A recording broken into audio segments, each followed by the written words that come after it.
Yesterday you were with us. You might complain if I said yesterday merely. That is why I have added with us. For, so far as I am concerned, you are always with me. Certain friends had happened in, on whose account a somewhat brighter fire was laid, not the kind that generally bursts from the kitchen chimneys of the rich and scares the watch, but the moderate blaze which means that guests have come.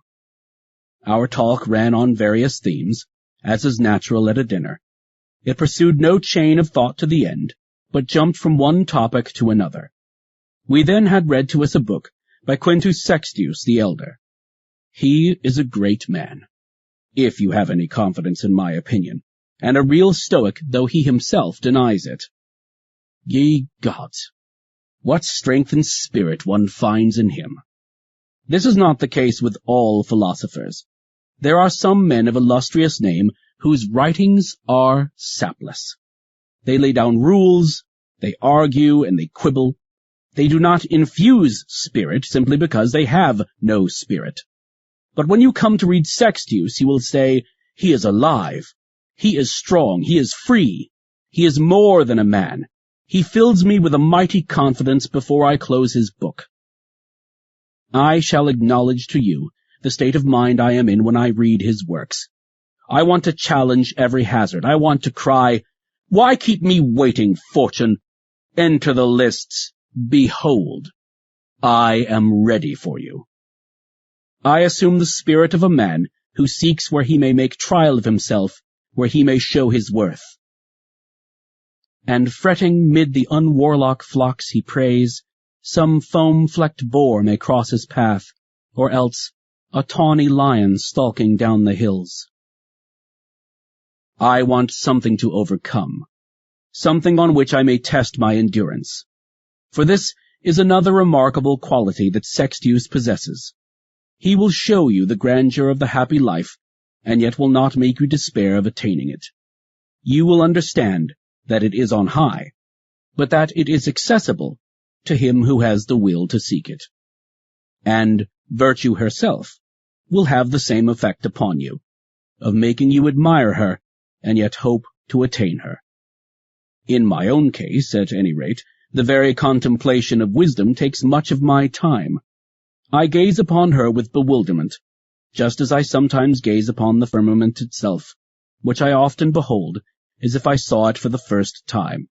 Hence I worship the discoveries of wisdom and their discoverers. To enter, as it were, into the inheritance of many predecessors is a delight. It was for me that they laid up this treasure. It was for me that they toiled. But we should play the part of a careful householder. We should increase what we have inherited.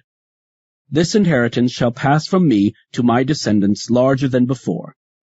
Much still remains to do, and much will always remain, and he who shall be born 1,000 ages hence will not be barred from his opportunity of adding something further.